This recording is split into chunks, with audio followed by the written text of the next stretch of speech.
आने वाला कोई इंटरव्यू देते हैं, आईएएस का देते हैं, जुडिशरी का देते हैं, पीओ का देते, बैंकिंग का देते हैं, डिफेंस सर्विसेज का देते हैं, वहाँ कोई इनको दिक्कत नहीं है। Library is a store house of knowledge. Quantity is nothing but quality is great. और कोई नहीं तो कोई होगा जो हरियाणा में स्टार्ट करे, सदलपुर में, कि जब कंपटीशन की तैयारी करने आए तो उनका कॉन्सेप्ट क्लियर हो। और इस साल टारगेट है कम से कम 1500 बच्चे होने चाहिए हमारे स्कूल में। नमस्ते दोस्तों, मैं हूं शिवम दिवाकर और आपके लिए मुखर्जी नगर के सबसे ज़्यादा वीडियो बनाए हैं। अक्सर हमने बहुत सारी वीडियोस में बना करके आपको दिखाया है किस तरीके से स्टूडेंट तैयारी करते हैं, किस तरीके से आईएएस बनते हैं, किस तरीके से इंस्पेक्टर बनते हैं। आज की वीडियो में हम भारती सर के स्कूल में आए हैं, जिनको आप पूरे देश भर में भारती कॉन्सेप्ट के नाम से जानते हैं, एसएस भारती के नाम से जानते हैं। लाखों स्टूडेंट देश भर से सर के पास में लाइव पढ़ते हैं, ऑनलाइन पढ़ते हैं और ऑफलाइन भी। मुखर्जी नगर मैथ पढ़ने के लिए हज़ारों स्टूडेंट सर की क्लास में ऑफलाइन आते हैं। अक्सर मैंने कई वीडियो सर की क्लासरूम की वहाँ की भी दिखाई हैं, लेकिन सर ने लगभग 2 साल पहले स्कूल की शुरुआत की दिल्ली से काफ़ी दूरी पर। सर के स्कूल का नाम आप पीछे देख पा रहे होंगे, सूर्य स्कूल, और ये सदलपुर में है और सर का पूरा स्टाफ भी हमारे पीछे है। कुछ ही समय में सर के स्कूल ने बहुत ही शानदार रिजल्ट दिया, जिसकी वजह से ही आसपास के बहुत सारे स्टूडेंट हज़ारों की संख्या में सर के स्कूल में पढ़ने आने लगे। सर से ही जानेंगे। आज भारती सर के स्कूल में एनुअल डे बड़े ही धूमधाम से मनाया गया। लगभग 6 घंटे ये प्रोग्राम कंटिन्यू चलता रहा। बहुत सारे स्टूडेंट के माता पिता भी आए थे। सर से ही मैं जानना चाहूँगा, सर अब आपका नेक्स्ट ईयर के लिए क्या टारगेट है? आखिर क्या चाहते हैं एसएस भारती सर? आपके पास में जो स्टूडेंट मुखर्जी नगर ग्रेजुएशन करके आते हैं, आप उनको पढ़ाते हैं, उनका एसएससी सीजीएल में सिलेक्शन हो जाता है। क्या अब भारती सर ने कमर कस ली है कि उन बच्चों के जो बच्चे होंगे उनको हम स्कूल में पढ़ाएंगे और उनको ग्रेजुएशन के बाद वहाँ पढ़ाएंगे? मैंने जब स्कूल लिया था तो उसमें लगभग 180 बच्चे के आसपास था, लेकिन ये 1 साल के अंदर हमने स्कूल में 1100 बच्चे, हमारे पढ़ाने का तरीका, हमारा उनका प्यार, जिसके कारण से 1100 बच्चे हमारे से जुड़े। और इस साल टारगेट है कम से कम 1500 बच्चे होने चाहिए हमारे स्कूल में। हमारा जो मेन मोटो है, बच्चे कंपटीशन की तैयारी करने आते हैं तो उनका जो है बेसिक कॉन्सेप्ट क्लियर नहीं होता बहुत सारे बच्चों का। तो हम चाहते हैं कि बच्चे क्यों ना एकेडमिक से ही, क्यों ना स्कूलिंग से ही ऐसा तैयारी करे कि जब कंपटीशन की तैयारी करने आए तो उनका कॉन्सेप्ट क्लियर हो और स्कूल से निकले, कॉलेज से निकले और सीधे सिलेक्शन लेके ऑफिसर्स बने, अधिकारी बने। यही हमारी इच्छा है। वो भी इतनी दूर आपने खोला, दिल्ली में खोल सकते थे, अर्निंग काफ़ी अच्छी होती। आपने दूर दराज गाँव वाले इलाके में क्यों खोला स्कूल? जब से मैं बताना चाहता हूँ कि जैसे मान लीजिए कि आपने नाम सुना कोटा का, जैसे आप नाम सुना सीकर का, तो राजस्थान का एक छोटा सा डिस्ट्रिक्ट है, चाहे सीकर का नाम लें, चाहे आप कोटा का नाम लें, और उस डिस्ट्रिक्ट में एक छोटा सा टाउन है जो उसका मेन सिटी है। मुझे बताइए कि क्या कोटा किसी भगवान का वरदान था कि कोटा ही मतलब एजुकेशन हब बने? क्या गवर्नमेंट की कोई पॉलिसी थी कि मतलब सीकर ही एजुकेशन हब बने? कोई ना कोई तो हाँ शुरू किया होगा, किसी ने ऐसा सोचा होगा कि क्यों ना बच्चों को अपने छोटे से शहर में बेहतर एजुकेशन देकर मेडिकल इंजीनियरिंग के फील्ड में उनको लाऊं। और किसी ने शुरू किया होगा और धीरे धीरे वो चीज़ बढ़ते सिलेक्शन होते होते देश में नाम हुआ कि यहाँ से बहुत बच्चे मेडिकल इंजीनियरिंग और डिफरेंट सर्विसेज में जा रहे हैं। उसके बाद जो है एक कोचिंग से 2 होता है, 2 से 4 होता है, टूटता है, जुड़ता है, बनता रहता है।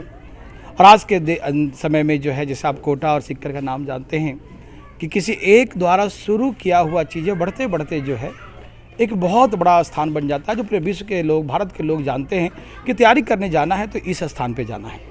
किसी ने शुरू किया था।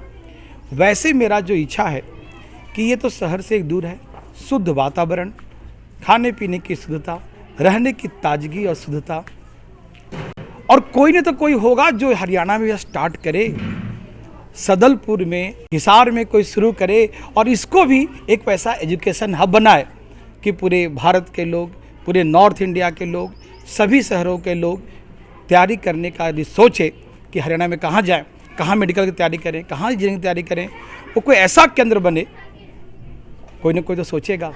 तो शायद मैंने ही सोचा हूँ कि इस सेंटर को, इस जगह को, इस स्कूल को एक ऐसा फाउंडेशन तैयार करें कि यहाँ से बच्चे स्कूलिंग के साथ साथ मेडिकल इंजीनियरिंग की तैयारी करें और आने वाले समय में यहाँ पर एक एजुकेशन हब हो सकता है आज मेरा है, ऐसा ऐसा 10 और खुले और आसपास के क्षेत्रों को, क्षेत्र के जितने लोग हैं उनको इसका फ़ायदा मिले और ये गांव भी एक छोटा सा शहर, जिसको आपने कहा एक छोटा सा गांव, आने वाले समय में एक बहुत बड़ा एजुकेशन हब बने। इसके शुरुआत करने के लिए किसी की ज़रूरत है, इसलिए मैंने किया। सर, जो एस एस भारती सर हैं, मैथ का जिनको लाखों स्टूडेंट गणित का जादूगर कहते हैं, पता चला है कि आप शायद गुरुकुल में भी कन्वर्ट करने वाले हैं, तो क्या ये बात भी सच है कि जल्दी ही गुरुकुल भी आप शुरू करने वाले हैं? मैंने आपको कहा ना कि एजुकेशन हब का मतलब ही हो गया कि एवरीथिंग, चाहे आप मेडिकल इंजीनियरिंग की तैयारी करें, चाहे आप सिविल सर्विसेज का तैयारी करें, चाहे पीसीएस की तैयारी करें, चाहे आप कंपटीशन का one day examination SSC, banking, railway, DSSB, teacher, जो भी XYZ तैयारी करें, ये सारा एजुकेशन यहाँ पर मिलने वाला है। क्योंकि मैं इस फील्ड में 24 साल से काम कर रहा हूँ, तो मुझे पता है कि बच्चों को कैसे क्या देना है। यदि मैं सिर्फ बिजनेसमैन होता और स्कूल चलाता और सपने देखता कि मैं बच्चों को medical, engineering, officer, civil services में ले जाऊँ, यदि सिर्फ ये सपने देखता तो शायद पैसे के बल पे हम ये काम नहीं कर सकते थे। लेकिन मैं जानता हूँ कि सिलेक्शन कैसे लिया जाता है, कैसे करवाया जाता है, ये मैं जानता हूँ और उसी को हम यहाँ पर फॉलो कराना चाहते हैं। और ये थोड़ा सच्चाई है कि शहरों की तुलना में यहाँ सस्ता भी ज़मीन है, सस्ता इंफ्रास्ट्रक्चर है, तो हमें कम पैसे इन्वेस्ट करके सेम एजुकेशन हम यहाँ दें तो इससे बेहतर क्या होगा। और गुरुकुल तो नाम दिया गया है, दैट मीन्स वही है कि हम सारा कुछ एक ही जगह करना चाहते हैं। तो आज की वीडियो में हमारे साथ में गणेश कुमार सिंह सर भी हैं और रविकांत शर्मा सर भी हैं, सूर्य पब्लिक स्कूल में ही, और अभी हम स्कूल में ही मौजूद हैं। काफ़ी खूबसूरत है यहाँ का नज़ारा।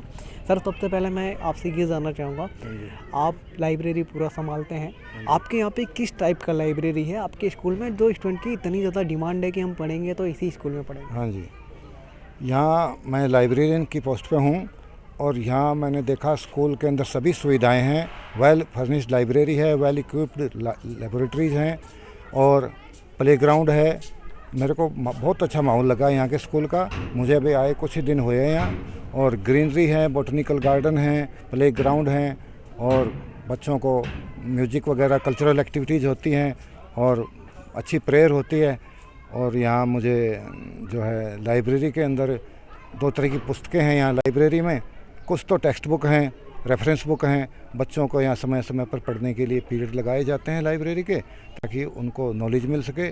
क्योंकि library is a store house of knowledge. Quantity is nothing but quality is great. यहाँ पर जो भी चीज़ें हैं, हर चीज़ क्वांटिटी की दृष्टि से नहीं है बल्कि क्वालिटी देती है, इसीलिए इसका नाम है। कहते हैं कि it does not matter how many people know us but why they know us, it matters. तो हम कोशिश करेंगे कि लाइब्रेरी को और अच्छी बनाएं और बच्चों को अधिक से अधिक हम नॉलेज प्रोवाइड करें। Thank you. यहाँ पे हमारे साथ में गणेश कुमार सिंह सर भी हैं। सर, मुझे आप ये बताइए, मैं पिछले साल आया था, आपके पास में बहुत कम बच्चे थे, इस बार आया हूँ, आपने लगभग 6-7 गुना ज़्यादा बच्चे खींच लिए। ऐसा आप क्या कर रहे हैं स्कूल में, तो बच्चे खींचे चले आ रहे हैं आपके स्कूल में? हम लोग ने सर पहले ये डिसाइड किया कि भाई लाइफ में बच्चा स्कूल आता क्यों है। स्कूल आता है एकेडमिक के लिए और कम्पटीशन क्वालिफाई करने के लिए। तो मतलब ये फील किया इन लोग को देना क्या है, तो we work on environment. Environment होता है 2 तरह का, फिजिकल इन्वायरमेंट और सोशल इन्वायरमेंट।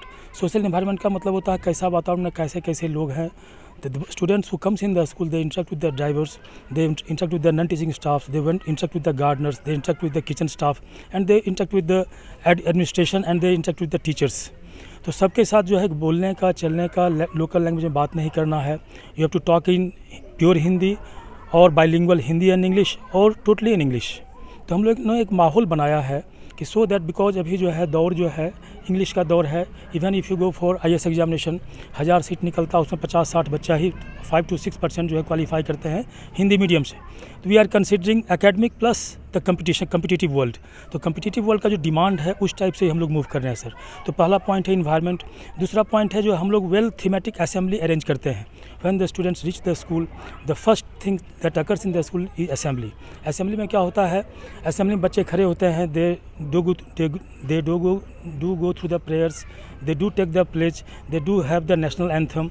उसके बाद हम लोग जो है national news, international news, defence news, economic news, Haryana news, quiz हर डे होता है sir. Thinking the forthcoming competitive examination कि ये सब जो है आगे काम आएगा। फिर बच्चे जो है वो न्यूज़ जो है स्टेज पे आके हर एक बच्चा बोलता है, national news, international news, defence news, और so that they may become confident orally, ताकि वो गले से साउंड बॉक्स उनका क्लियर हो जाए। और आने वाला कोई इंटरव्यू देते हैं, IAS का देते हैं, जुडिशरी का देते हैं, PO का देते, बैंकिंग का देते हैं, डिफेंस सर्विसेज का देते हैं, वहाँ कोई इनको दिक्कत नहीं हो। थर्ड थिंग, यही वजह है जिसकी वजह से आसपास के गांव के दूर दराज के स्टूडेंट आपके पास आ रहे हैं। जी sir. In addition to that they also गाँव वाले लोग देखिए स्कूल में थोड़ा कुछ हट के यूनिक टाइप से चल रहा है। यूनिक क्या है, हम लोग जो है स्कूल में स्कूल का the moment to took the charge लेते ही हम लोग ने यहाँ पे PT शुरू किया, NCC का परेड शुरू किया, जो है that fascinated the students, the locality very much. लोग बहुत फैसिनेट हुए कि थोड़ा कुछ अलग टाइप से, और बिकॉज NCC का मतलब क्या है, NCC means unity and discipline. और जिस स्कूल में यूनिटी हो, डिसिप्लिन हो, डिवीजन ऑफ लेबर हो, वो स्कूल तो ऐसे ही तरक्की भी करेगा, अच्छा फील भी करेगा, अंडरस्टैंडिंग होगा और अच्छा करेगा ही। फिर जो है और है sir, we are giving close look to sports and games. Sports games में वी हैव डिफाइंड 16 गेम्स, जिसमें football, volleyball, hockey, table tennis, और recently we started firing also. 50 meters का फायरिंग जो है, 50 मीटर्स का फायरिंग हम लोग ने इस बार शुरू किया 5 डेज बिफोर। और आगे हम लोग का प्लान है हॉर्स राइडिंग शुरू करने का, लॉन टेनिस शुरू करने का, बास्केटबॉल शुरू करने का। और ऐसे भी हरियाणा आप देखेंगे कि हरियाणा जो है मतलब स्पोर्ट्स एंड गेम्स में हरियाणा का बहुत नाम है। हरियाणा का पॉपुलेशन जो है इंडिया का 2% है, लेकिन 30% medals and cups and trophy it comes from Haryana only. तो considering that part we are giving special emphasis on sports and games. और स्पोर्ट्स गेम्स में ये है कि मतलब विदिन 1.5 ईयर मेरा यहाँ पे 18 मंथ्स हुआ है। 18 मंथ्स में we took eight gold medal at national level in throwball in for both girls and the boys. I myself read from Sainik School Tilaiya, and whatever I had seen in Sainik School Tilaiya वही हम यहाँ apply कर रहे हैं। वहाँ पे जितने बच्चे थे वो it was divided into 12 houses, और यहाँ पे हमने बच्चे को 6 हाउसेस में बांटा है। Namely they are Tagore house, Kashyap house, Subhash house, Patel house. तो ऐसे मतलब 6 हाउसेस हैं। तो नॉट ओनली द स्टूडेंट्स, हम लोग ने जो है पूरा स्कूल को 6 पार्ट में डिवाइड किया है, 6 हाउसेस में डिवाइड किया। And all the houses are under house master, house vice master, house captain, house vice captain, and entire school is under captainship. School में जो है स्कूल लेवल का अपॉइंटमेंट्स हैं, जो कि स्कूल कैप्टन है, स्कूल वाइस कैप्टन है, school adjutant है, स्कूल मार्शल हैं, स्कूल गेम्स कैप्टन है, and they only control the school. इससे क्या होता है, स्कूल में डिसिप्लिन है, there is total division of labour like animals we see in bee में होता है, टर्माइट्स में होता है। एकदम उस टाइप से हम लोग बांट, किसी को कोई मतलब बर्डन नहीं है। उससे हम लोग बहुत फ़ायदा ये मिल रहा है कि everybody is worried about their work, what to do and what not to do, and they do all the things in time. मैं आपसे ये जानना चाहूँगा, जब मैं आपके स्कूल में आया, आज हज़ारों की संख्या में स्टूडेंट थे, उनके पेरेंट्स थे, एनुअल डे बड़े ही धूमधाम से आपके स्कूल में मनाया गया। ऐसा आप अपने स्कूल में क्या करा रहे हैं सूर्य पब्लिक में, जो दूर दराज के गांव के बच्चे आपके पास ही खींचे चले आ रहे हैं? सर, उसका मेन रीज़न तो ये है, फर्स्ट ऑफ ऑल, कि हमारे स्कूल के जो मैनेजिंग कमेटी मेंबर्स हैं और चेयरमैन सर हैं, ऑल आर वेरी डेडिकेटेड। और वो उनका एक मेन मोटो यही है कि यहाँ के जो सराउंडिंग में बच्चे आ रहे हैं, गांव के हैं, तो उनकी इच्छा है कि इन बच्चों को हम इतनी अच्छी आउटपुट दें, इतनी अच्छी एजुकेशन दें, ताकि बच्चों का ब्राइट फ्यूचर बने। और यहाँ पर जो स्टाफ है वो भी बहुत डेडिकेटेड है, और स्पोर्ट्स की फैसिलिटीज़ है यहाँ पर। और बच्चे जो JEE मेंस और जो मेडिकल की जो स्टडी होती है, बच्चे बाहर जाते हैं स्टडी के लिए, तो सर की और हमारी जो कमेटी मेंबर्स हैं, सभी की हार्दिक इच्छा है कि वो जो फैसिलिटीज़ है इस स्कूल में हम प्रोवाइड करवाएं। जल्दी ही लाने की आपकी कोशिश बिल्कुल है? बिल्कुल सर, आज भी हमारे सर ने यही बोला है।